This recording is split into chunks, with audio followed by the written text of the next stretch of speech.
This is Linda Aronson, inspired educator and author of Unleashed to Learn. The natural extension of Unleashed to Learn is Unleashed to Live. As Howard Thurman famously said, ask yourself what makes you come alive and then go do that. Because what the world needs is people who have come alive. I recently became inspired to interview millennials who have become unleashed to create their work and lives to match their core interests, passions, and values. We will begin the Unleashed to Live series with Michael Vincent, a true millennial. Michael has an interesting story of how he came to do what he loves after working in a hot career that he was advised to pursue for financial and job security reasons. Michael shares words of wisdom for millennials who are in school, college, or who are wanting to do what makes them come alive. Hi, I'm Linda Aronson. I'm here with Michael Vincent. We are at the Magic Wings Conservatory in South Deerfield, Massachusetts. Magic Wings is the home for 4,000 butterflies from all over the world and many tropical plants that they feed and breed in. And we are talking to Michael in the middle of February, so this is a wonderful, wonderful time to take in a tropical climate. Michael, the reason we're here to interview you is because you have a very interesting story about how you came to do what you're doing and where you came from in terms of your previous work and occupation. So you want to start off just talking a little bit about your background in terms of your education and what you did before you came here? Absolutely, no problem at all. Initially, when I got started in school, it was deemed that money was far more important than happiness, unfortunately. And I followed that advice and ended up going to school for something that was going to pay me a lot of money, but not bring me very much happiness.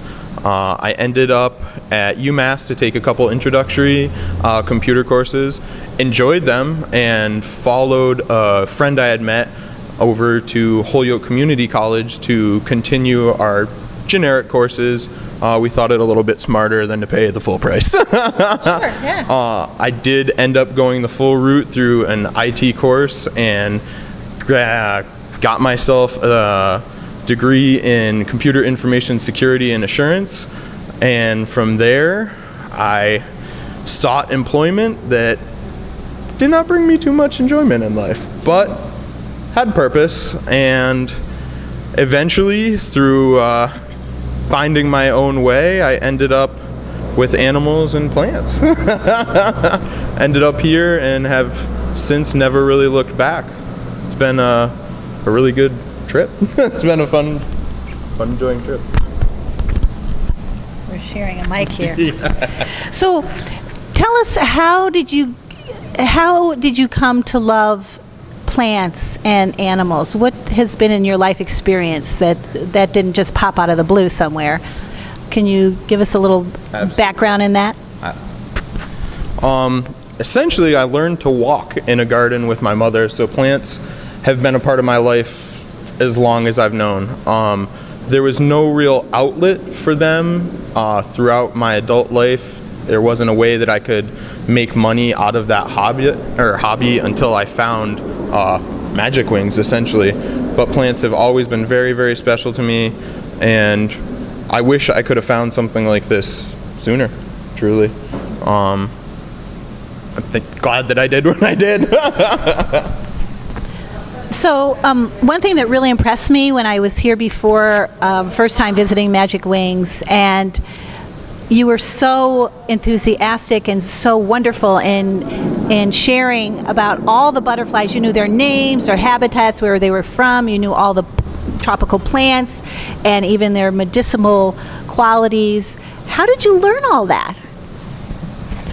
Well, passion helps.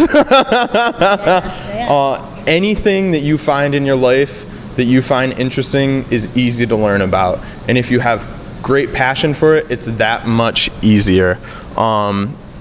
Herbalism came from my mother. It's something that she was passionate about, never really had the time to fully investigate. And so it's something that I kind of went with from there. The butterflies are easy to remember for me because they are so beautiful, and again, passion has allowed me to study them and then retain all the information that I found, which has been very surprising. So you mentioned your mother. She sounds like she was a person of influence in your life in terms of her love of plants and herbs. Are there other people that you found that inspired you with this particular passion?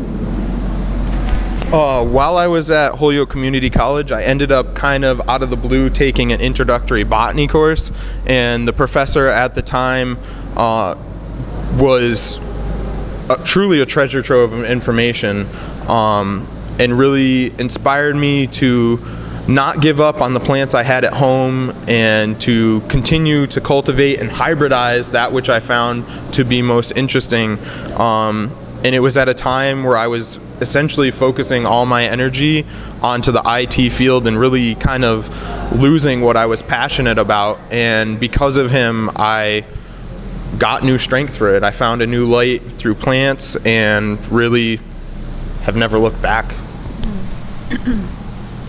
So that's really interesting. You, while you were taking your IT courses, you just happened upon. That's kind of how I ended up here one day in mid-January when I was seeing in grays. I said, I need color, and just serendipitously ended up in this heaven of butterflies flying everywhere and tropical plants and scents and flowers blooming, and incredible. So in a sense, what you just said, it's almost like this botany class and professor almost like saved you and got you back in touch with something in yourself. Okay. Truly. You want to talk a little bit about that? Well, losing yourself or your passions is something that happens in life. We get distracted, we're living life, we're trying to figure out what's important and going from there. To have someone, something, whether it be a person, class, even a little note you find that really rekindles a fire inside to go back to what brought you that passion, has done just that for me. It's been illuminating. It's brought me a new lease on life. Truly, I'm far happier than I ever was pursuing what people told me I should be pursuing and following my own goal of happiness through plants, through a wonderful educator that really brought me back to home base without even really trying. Without him, I would be in a far different place. I would be sitting behind a desk instead of sitting in garden beds, enjoying every day. So did you find this particular professor in botany, did he have a passion for what he was doing? Was it contagious? Very much so. Very, very much so. He happened to be a very, very friendly guy. He was in his last couple years of teaching, was kind of very nonchalant about it at this point, had tenure, so didn't really have to worry about much, and was just genuinely passionate for his students, but really passionate for the plants. And through him, I rekindled my own passion, and I can't thank him enough, truly. Yeah, that's great. So the other thing that impressed me so much when I came here, again, the environment was overwhelmingly beautiful, stunning. The colors, the scents, it's like literally being transported to a whole other world up here in historic South Deerfield.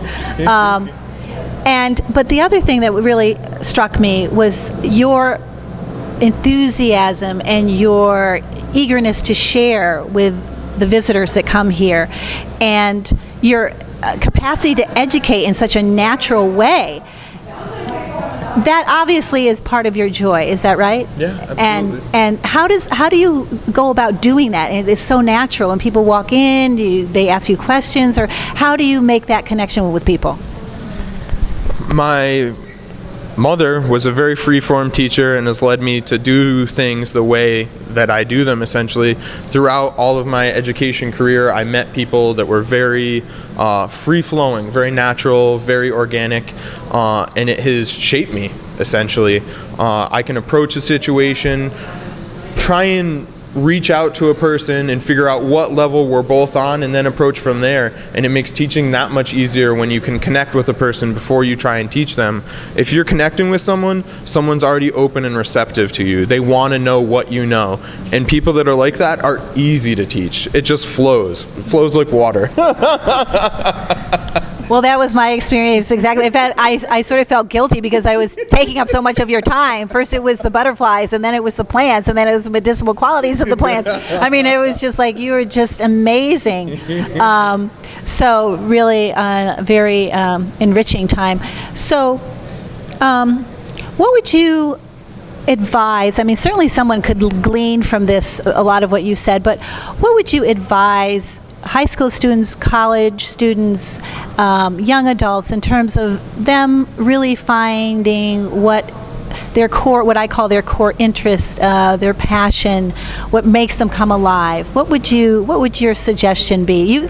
I don't want to say you stumbled on it, because you had this background, and that was sort of very natural to you, and as you said, organic, and it was sort of in your cells, in your bone, in your bones, so to speak, and then it got rekindled. So what words of advice would you have? I would tell any young student growing up today to not lose sight of your passions. Go to school, do something that you know is going to provide for you, but don't ever lose sight of your passions. Take classes that don't necessarily make sense with your major, but will bring you happiness. You will often find that sometimes you'll end up skipping over to those as your primary focus, but at the end of the day, you will end up with a degree to fall back on should anything not work out. I have that. I don't resent having something to fall back on. It makes me far more comfortable, and it truly allows me to pursue what I'm really happy with that much more feverishly.